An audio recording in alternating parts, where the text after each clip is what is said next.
2, 3, 4, 5, 1, 2, 3, 4, 5, 6, 7, 8, 9, 10,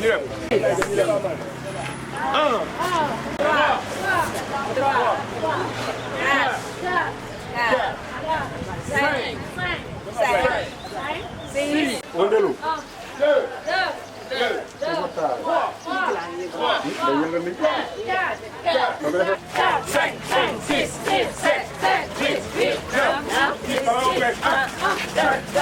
ñu teew fi doon def speech di defaale en même temps randonnée pédestre bi merci encore une fois maa ngi jox sama kàddu.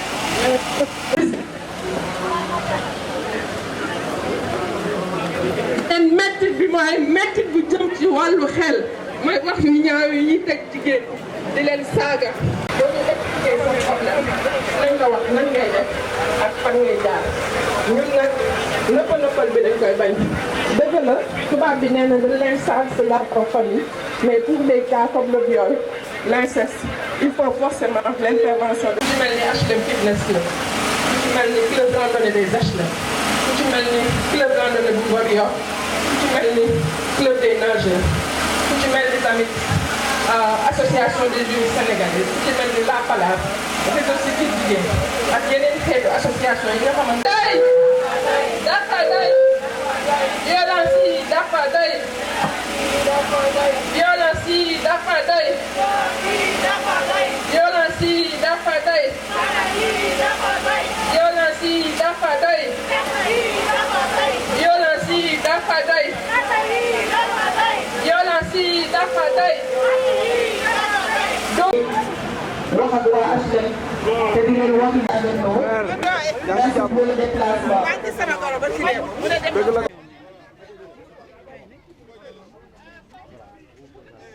Voilà, je suis Marina Kabou, la coordonnatrice du collectif Dafadoy contre les violences faites aux femmes et aux enfants,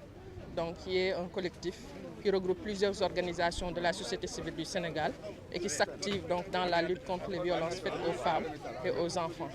Donc nous, dans le cadre de nos actions, on met beaucoup plus le focus sur le viol parce que nous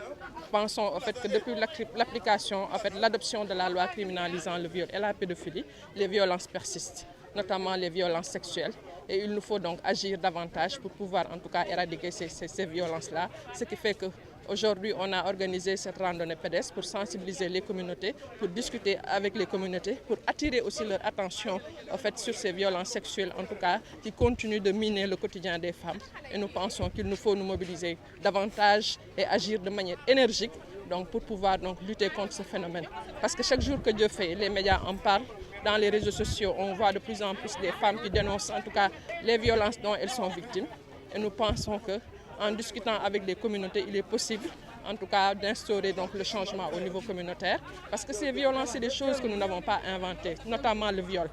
Parce qu'à chaque fois, on a l'habitude de dire que les organisations de défense des droits des femmes défendent un agenda importé, ce qui n'est pas le cas. Parce que tout simplement, ces violences se passent dans notre société, se passent dans nos maisons, dans nos familles. Et parfois, quand ça se passe, on préfère en tout cas les régler à l'amiable plutôt que d'intenter une quelconque action judiciaire. Nous pensons qu'il est vrai que le linge sale se lave en famille, mais pour des cas comme le viol, l'inceste, il faut forcément l'intervention de la justice. Par conséquent, il faut donc dénoncer, promouvoir la culture de la dénonciation pour pouvoir en fait régler ces violences-là.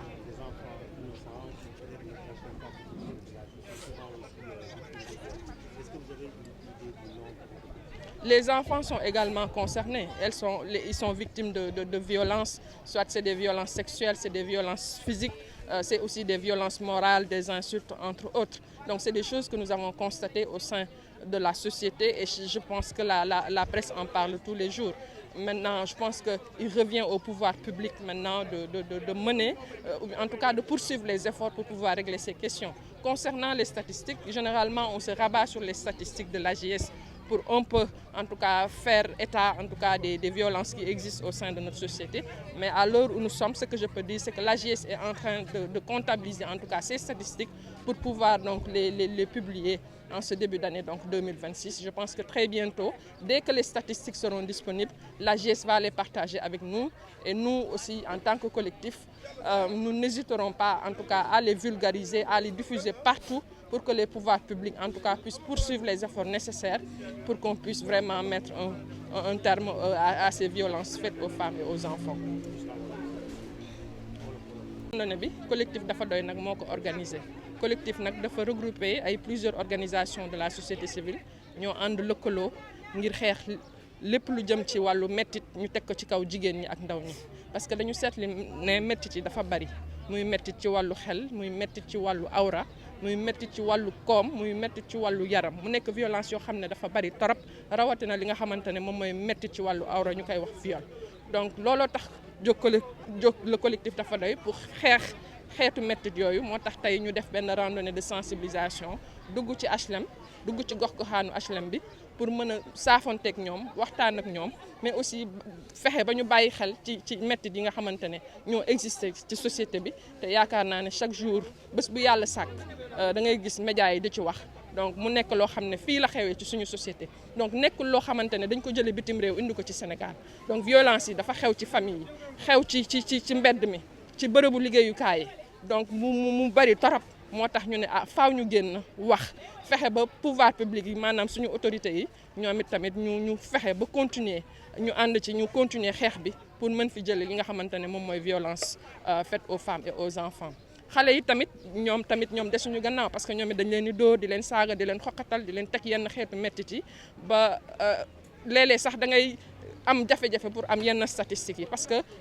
violence yi nga xamante ne duñ ko boole yaakaar naa ne moo ëpp yi nga xamante ne moom la ñuy boole nëppal bi donc bari na nës-nësal bi bari na donc ñuy attirer vraiment l'attention des communautés ci loolu bu violence amee nañu fexe ba boole ko dëgg la de póotum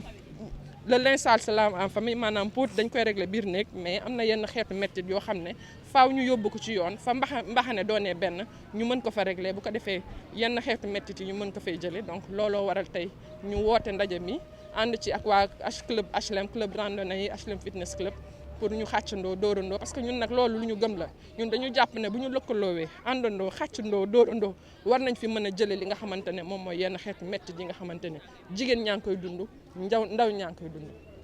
Aïda Niang, adjointe au maire de la ville de Dakar.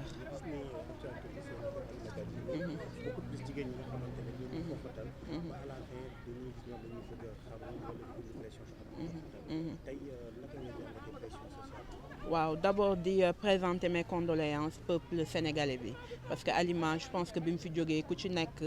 mettit lu nga ko am nga noo ko sentiré et loolu moo tax tey randonnée pédestre bi am solo parce que peut-être ci Alima conséquence la ñu gis sur une pression sur une violence psychologique sur une violence physique mais conséquence bi moom la dundaloo sénégalais yëpp te mu am courage wax ko et aujourd'hui le slogan dafa doy mooy assez et je pense que aujourd'hui sensibilisation bi ñuy def mooy il faut que la peur change de camp il faut que les victimes sachent que ñoom duñu ay coupables il faut que ñu xam ni am nañ ñu leen mën a déglu il faut que ñu xam ni que am nañu foo xam ni buñ fa ñëwee dinañ leen mën a jàppale dinañ leen mën a teg ci yoon parce que dañu gis ni Sénégal pression bi dafa bëri sutura bi dafa bëri mais sutura ci lu juste sutura ci dëgg et moo tax randonnée bi am solo moo tax sensibilisation bi am solo moo tax ce cri bi nga xam ni moom mooy turu collectif bi dafa doy am solo aujourd'hui parce que malheureusement Sénégal bu dara amee dañ koy dund 2 jours après ñu jàpp ci leneen et li gën a am importance mooy tey gis nañ ni y a un discours qui déculpabilise y a un discours qui fait en sorte que ñu ci bëri dañu foog ni les violences faites aux femmes les violences faites aux enfants les violences tout juste mbir la boo xam ni nit ñi dañ koy inventé et di ci tout le temps di leen ko rappeler di wax ni am na pour que ñu ciy bàyyi xel je pense que c'est important parce que comme je l'ai dit une victime reste une victime et les coupables doivent répondre donc ci loolu la ñuy wax ni ce genre de randonnée ces initiatives là day aider ku jigéen ki day aider xale bi day aider góor yi parce que am na des jeunes enfants yoo xam ne aujourd'hui ils sont victimes de violence ñu ngi koy wax actuellement avec les réseaux sociaux mais amuñu nopp bi leen di déglu et tey balaa ñuy yegg ci naan xamoon nañ ko nañu def ni que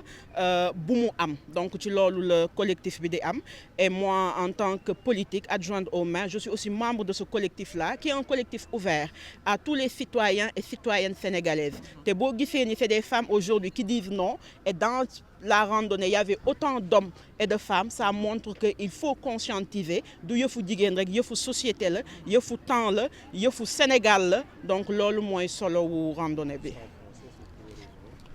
Disons que c'était important pour le collectif Dafa Doy de plus faire une randonnée, de faire des sensibilisations et de parler à la population sénégalaise. Parce que nous avons vu récemment qu'il y a une actrice sénégalaise